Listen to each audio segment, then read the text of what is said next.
अब अपन पढ़ेंगे नदियाँ। नदियाँ अपने तीन प्रकार की है। एक तो अंतर प्रवाह है जो कि अंदर ही अंदर पे है। एक आपने बंगाल की खाड़ियों में इली साइड इसकी साइड से, और एक आपने अरब सागर में गिरे आवे को नहीं, बंगाल की खाड़ी में जाओगी और एक जाओगी आपके अरब सागर में। ठीक है, तो एक भी पर्सन नहीं बचेगा इसके अंदर से, एक भी पर्सन इससे बाहर से नहीं आएगा नदियों से जुड़ा हुआ, जितना मैं पढ़ाऊँगा उससे एक सिंगल पर्सन भी नहीं आएगा, मतलब नहीं आएगा तो नहीं आएगा। ठीक है, अब पूछा सारों पहला प्रश्न बने कि सांबर जो कि झील है में कौन कौन सी नदियाँ गिरे, तो मेडा, खारी, खंडेला, रूपनगढ़। 3-4 बार बोलो, मेडा, खारी, खंडेला, रूपनगढ़, यानी मेखा खरू, मेखा खरू, यानी मेडा, खारी, खंडेला, रूपनगढ़, या ऐसे कर लो, मेडा, रूपनगढ़, खारी, खंडेला, मेडा, रूपनगढ़, खारी, खंडेला, मेडा, रूपनगढ़, खारी, खंडेला। 4-5 बार बोलो, या तो जो मेडा, मेठा, रूपनगढ़, खारी, खंडेला, मेडा, रूपनगढ़, खारी, खंडेला, मेठा, रूपनगढ़, खारी, खंडेला, मेडा, रूपनगढ़, खारी, खंडेला, मेडा, रूपनगढ़, खारी, खंडेला, मेडा, रूपनगढ़, खारी, खंडेला, मेडा, रूपनगढ़, खारी, खंडेला। ये नदियाँ 4 होती है जो सांबा झील में गिरती है। अफवाह प्रणाली को 3 भागों में बांटा गया है। सारों पहला आंतरिक प्रवाहिक नदियाँ। अब आंतरिक प्रवाह क्यों है क्या, पहला नदियाँ ऊपर होती, जी हाँ, अपने घग्गर नदी व ऊपर होती, पहला घग्गर आज के वहाँ पहला सरस्वती नदी व ऊपर बहती व बाद में जमीन का नीचे चली गई, का धरती पाप बड़े जूजू के सरस्वती नीचे चली गई। हिंदुओं की मान्यता है, बाकी इसका अलग अलग कारण है। कोई का राम जी तीर मार दिया जिस पटे रेगिस्तान हो गया, तो अलग अलग भावनाएं हैं। अब ये क्या है, ज़मीन के नीचे से चलती है, इसलिए इसे आंतरिक प्रवाहिक नदी में अपन कंसिडर करते हैं। ठीक है, और जो आपकी एक नदी और है जो अब कंसिडर कर ली गई है, बाणगंगा। बाणगंगा वो भी ये टीचर वैकेंसी में इसको आपको आंतरिक प्रवाह मान लिया गया था। और कब माना गया इसको आंतरिक प्रवाह, वो भी बता देता हूँ मैं। 2017 के बाद में आपको आंतरिक प्रवाह मान लिया गया इसको। पहले ही आपकी इसमें थी बंगाल की खाड़ी में गिरने वाली में थी बाणगंगा, अब आपके आंतरिक प्रवाह में उसको कंसिडर कर लिया। एक नई नदी है, ध्यान रखना। आंतरिक प्रवाह के राज्य के 7 जिलों में प्रवाह है पूर्णतः, और टोटल 14 जिलों में इसका घेराव है। पूर्णतः प्रभाव जो बोलेंगे वो आंतरिक प्रवाह का 7 जिलों में है। कौन कौन से, श्री गंगानगर, हनुमानगढ़, चूरू, सीकर, झुंझुनू, जैसलमेर, बीकानेर, ये 7 जिले हैं। और टोटल जिलों का घेराव है जो आपका क्या है, 14 जिले हैं। ठीक है, अब बात करें घग्गर नदी की। घग्गर नदी कुछ नहीं है, हिमाचल की शिवालिक पहाड़ियों में कालका माता के मंदिर निकला है और जाओ पहला सारों पहला राजस्थान में प्रवेश करे। टिब्बी नामक स्थान, तलवाड़ा झील, सारों राजस्थान की नीची झील। बहुत इंपॉर्टेंट पर्सन पूछो, और लाइब्रेरी असिस्टेंट में RMSS भी पूछो कि सारों नीची झील कौन सी है, तलवाड़ा झील। वो पर्सन काफ़ी इंपॉर्टेंट है, बहुत बार ऐड है। सारों ऊंची झील, नक्की झील, सारों नीची तलवाड़ा झील, सारों ऊंची नक्की। नक्की गटाया जो कि नाखो न बनाई पांडवा गठा बनाई नक्की, तो बनाई माउंट आबू में ऊपर ही ऊपर, क्योंकि माउंट आबू खुद ही ऊपर है, बैठा तो पानी रुका तो वो ऊपर ही होगा, तो वह झील ऊपर होगी। तलवाड़ा सारों नीचे ही है, सारों प्रतिभूमि आई है, सारों प्लेन भूमि हटे ही है हनुमानगढ़ गंगानगर में। तो ये वजह वो जो सारों नीची झील तलवाड़ा झील है, वह घग्गर नदी की वजह बन गई। ठीक है, राजस्थान में भाव क्षेत्र इसका नाली या पाट कहलाता है। नाली के बाद अपने हनुमानगढ़ में, सूरतगढ़, बटनेर दुर्ग भी हटे ही है, कलिबंगा सभ्यता भी है, नदी किनारे हैं। ठीक है, तो बहुत सारी चीज़ें हैं। घग्गर नदी, इस नदी को नट नदी, मृत नदी, मृत मतलब बिल्कुल मरोड़ी पानी है ही, सोतर नदी, सरस्वती नदी, पहला कहता है देवेशवती नदी, यानी कि बाढ़ आज राजस्थान को शोक या लेटी हुई नदी कहते हैं। राजस्थान को शोक यहाँ का अगर मान लो आवे तो हनुमानगढ़ को नदी पेटों ज़्यादा है तो पानी बग जाओ है। आंतरिक प्रवाह की सारों लंबी नदी है, कुल लंबाई 465 किलोमीटर है। इस नदी के मुहाने पर कालीबंगा सभ्यता विकसित होती है। राजस्थान में हनुमानगढ़ जंक्शन का धरातल स्थल इससे नदी के पेटे स्तर से नीचे हैं। अब देखो, राजस्थान में नाली के अलावा लास्ट में जावे आप शिवालिक की पहाड़ियों निकल के फोर्ट अब जावे। ठीक है, और पाकिस्तान में जो को भावलपुर के कन्ने वो जो भाव क्षेत्र है वो अकरो के अलावा। दोआब मैदान क्या होता है, दोआब मैदान है घग्गर और सतलज का, यानी हनुमानगढ़ गंगानगर को मैदान है जो दोआब मैदान, यानी घग्गर नदी भी जावे और इन सतलज नदी भी आवे, तो दोनों मिला के आपको के वो जो है। ठीक है, दूसरी नदियाँ आपकी जैसलमेर ज़िले में, जैसलमेर जिले में। जैसलमेर के लोदरवा के किनारे स्थित है ये, ठीक है। कोटरी गांव से शुरू होती है। जैसलमेर में कौन सी नदी है? कांकड़ी नदी। कांकड़ी काकन्य स्थानीय भाषा में मसूरदी कहते हैं। ये बहुत इंपॉर्टेंट है, कभी कांकड़ी नहीं लिखेगा, वो मसूरदी नदी लिखेगा, ठीक है। आंतरिक प्रवाह मसूरदी नदी लिखेगा और वहीं गोल हो जाएगा। मसूरदी नदी आंतरिक प्रवाह की सबसे छोटी 17 किलोमीटर लंबाई है और आचालय कोटरी गांव उचालय और आगे जाके मीठा खाड़ी या खड़ी जैसलमेर में गिरती है। भुज झील के किनारे है, ठीक है। पूर्व से पश्चिम की अपन इसको लिखें कि पूर्व से पश्चिम नदियों के लिखें क्रम, तो सबसे पहले पार्वती आएगी, फिर काली सिंध आएगी, फिर चंबल आएगी, फिर बनास। पूर्व से पश्चिम जलना पार्वती, फिर काली सिंध, फिर चंबल, फिर बनास। काकनी होगी। काकनी के बाद में आप आ जाएगा जयपुर जिला में, कि जयपुर की शिवर पहाड़ियों से उद्गम होता है कौन सी नदी का? साबी नदी का। अलवर जिले की सबसे बड़ी नदी है। इसके किनारे जोधपुरा सभ्यता है, बहुत इंपॉर्टेंट। देखो, घग्गर नदी किनारे का कालीबंगा सभ्यता है, ठीक है। और लोदरवा जो की है वह अपने काकनी या मसूरदी के किनारे है। और साबी जो की है बिंग किनारा जोधपुरा सभ्यता है। यह नदी वर्षा के ऋतु में अपनी विनाश लीला के लिए प्रसिद्ध थी। मुगल काल के बाद मुगल काल में बाढ़ आती थी, बाढ़ के लिए कुख्यात आती। अब ये क्या होगी? पटौती गांव गुड़गांव में विलुप्त होगी, यानी नजफगढ़ झील में जाकर गिरती है ये, और जयपुर की शेवर पहाड़ियों से निकलती है। फिर इसी के साथ अपन बात कर लेते हैं लगे हाथों रूपनगढ़। रूपनगढ़ तो ध्यान, ये सांबर झील में गिरे। उद्गम घटों को ध्यान रखना, सलेमाबाद किशनगढ़ है, ठीक है। रूपनगढ़ की सहायक नदी है, वह खारी है, ध्यान रखना। रूपनगढ़ की खारी नदी है, ठीक है। बनास बेसिन कहाँ है? भीलवाड़ा में है। बनास बेसिन भीलवाड़ा में, ध्यान रखना। वो है 12 जिलों का, ठीक है। 12 जिलों का बनास बेसिन। पिपलाज नदी कहाँ है? झालावाड़ में। पिपलाज नदी झालावाड़ में, ठीक है। देव सोमनाथ कहाँ है? सोम नदी पे है। सागोद है वो उजाड़ नदी पे। काली सिंध की सहायक नदी है, उजाड़ नदी कहते हैं सागोद को। एरिनपुरा पे जवाई बांध है। चंद्रावती चंद्रभागा बांध है।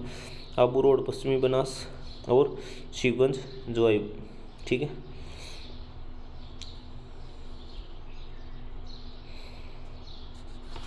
ये कुछ किनारे पर है। एरिनपुरा जो कि बजवाई नदी किनारे, चंद्रावती चंद्रभागा गए, आबू रोड जो कि पश्चिमी बनास के किनारे हैं, और शिवगंज जो है जवाई किनारे, ठीक है।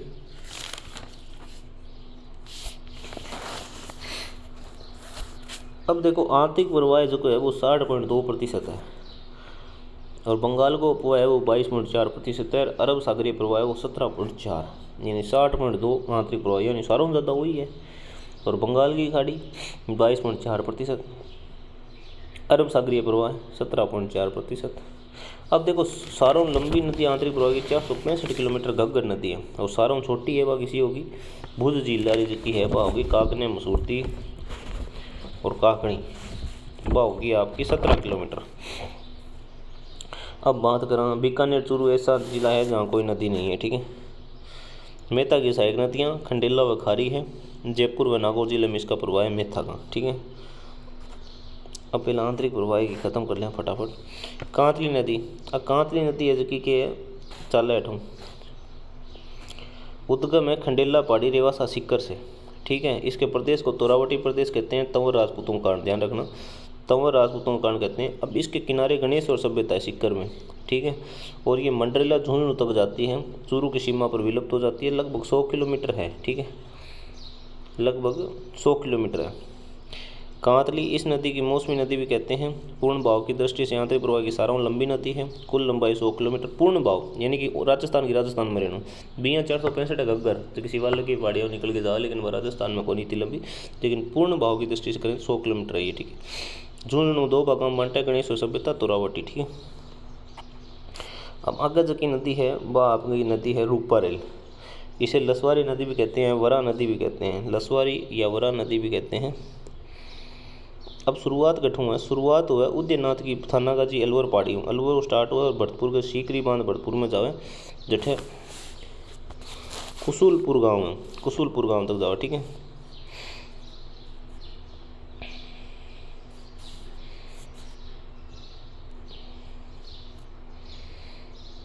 अब देखो, सांबर झील में गिरे मेंथा नदियाँ मनोहरपुर उद्गम हुआ, जयपुर मनोहरपुर उद्भव हुआ, और मैप और मेथा और मैप और मनोहरपुर जावे सांबर झील में गिरे। ठीक है।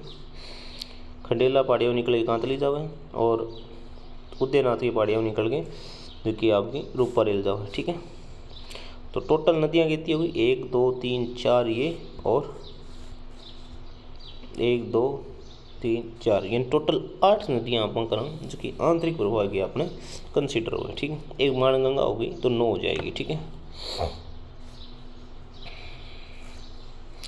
अब कुछ जो संगम बोल दो या कुछ और चीज़ बोल दो, ये अपने को थोड़ा देखना है। मानसी वाकल सोम, ये क्या है, फुलवारी की नाल उदयपुर में। मानसी वाकल सोम फुलवारी की नाल उदयपुर। परवन नदी है शेरगढ़ अभयारण्य 12। ठीक है। ये कुछ अभयारण्य हैं जो कौन कौन सी नदी के किनारे हैं। ठीक है। मानसी वाकल सोम फुलवारी की नाल, परवन शेरगढ़ अभयारण्य, चंबल बामनी भैंसोड़गढ़ चित्तौड़गढ़, जाखम नदी सीता माता अभयारण्य, बनास साबरमती कुंभलगढ़ अभयारण्य। ठीक है। सहायक नदियाँ पूछ लिया कई बार। चंबल की सहायक नदी बामनी, लूणी की सहायक नदी मांडी, मई की अनास, बनास की मासी, और काली सिंध की परवन। खारी जो है वो बिजराल की पहाड़ियों से निकलते हैं और बंगाल की खाड़ी में गिरती है। शेरगांव लूणी में विलीन हो जाती है, और लूणी किस में, बनास में। 2 नदियाँ जिनका वर्णन ऋग्वेद में मिलता है, एक तो सरस्वती नदी है, पश्चिमी राजस्थान में बहती थी, अब घग्गर है। द्वेषवती नदी है जो कि जयपुर में बहती थी, अब आमीन सागर नाड़ो है, वो जयपुर की लाइफ लाइन है, बट द्वेषवती नदी है। ठीक है। आसिंद विजयगढ़ और उर्डा,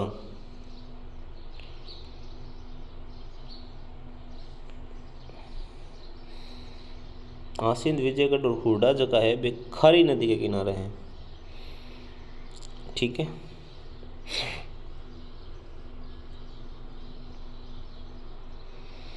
खारी नदी के किनारे आसिंद विजयगढ़ और हुडा। ठीक है। आलनीय नदी कहाँ पाई जाती है, ये प्रश्न पूछा गया कई बार, तो कोटा में पाई जाती है आलनीय नदी। ठीक है। तो थोड़ा एक बार इसको वीडियो को 2-3 बार देख लेना, तो आपको आंतरिक प्रवाह और कुछ एक्स्ट्रा जो मैंने बताया वो। मेथा की सहायक नदियाँ जो है खंडेला खारी है, जयपुर व नागौर जिले में प्रवाह है। ये बहुत इंपॉर्टेंट चीज़ें मैंने बताई आपको, और ज़्यादा नहीं है, 10 मिनट के 12 मिनट का वीडियो इसमें कंप्लीट कर दिया आंतरिक प्रवाह। नदियों के लिए परेशान होने की जरूरत नहीं है। जो आप देख रहे हो ये इसी डायग्राम से आपको 2-3 बार देख लेना। एक बार और रिपीट मरवा देता हूँ कि ये पहले घग्गर नदी है, शिवालिक की पहाड़ियों से निकलती है, राजस्थान में तलवाड़ा झील के पास से ये टिब्बी नामक स्थान से प्रवेश करती है। बटनेरदुर्ग इसी पे है, कालीबंगा सभ्यता इसी पे है, राजस्थान में नाली पहाड़ कहलाता है, पाकिस्तान में अकरा कहलाता है। द्वेषवती नट नदी राजस्थान का 100 कहते हैं, 465 किलोमीटर सर्वाधिक लंबी नदी है। अंतिम स्थान अब्बास आलिया। खत्म।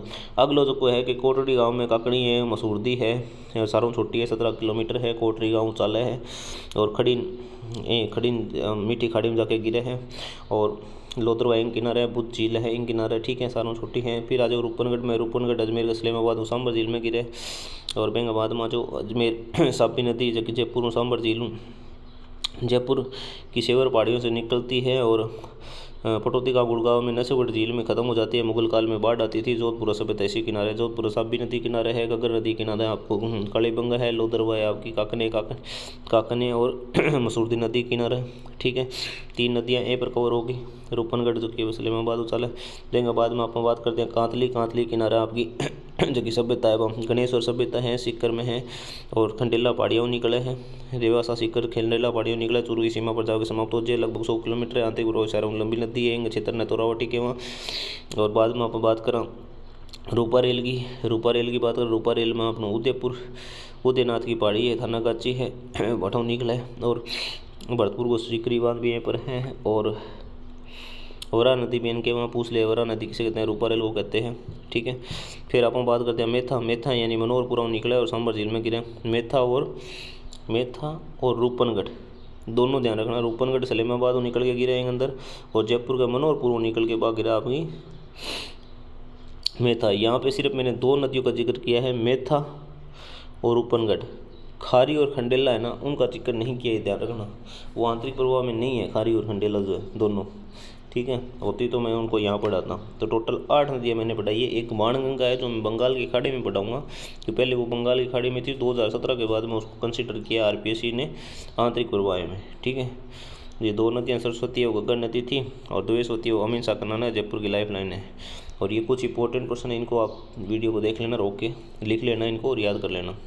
ये मानसेवा कलसोम में फुलवारी के नाल उदयपुर का जो है शेरगढ़ अभयारण्य परवन नदी किनारे हैं, भैंसोड़गढ़ चित्तौड़गढ़ वाला चंबल और बामनी की नदी किनारे हैं, चित्ता माता अभयारण्य जाखम नदी किनारे हैं, और कुंभलगढ़ अभयारण्य आपका बनास और साबरमती किनारे हैं।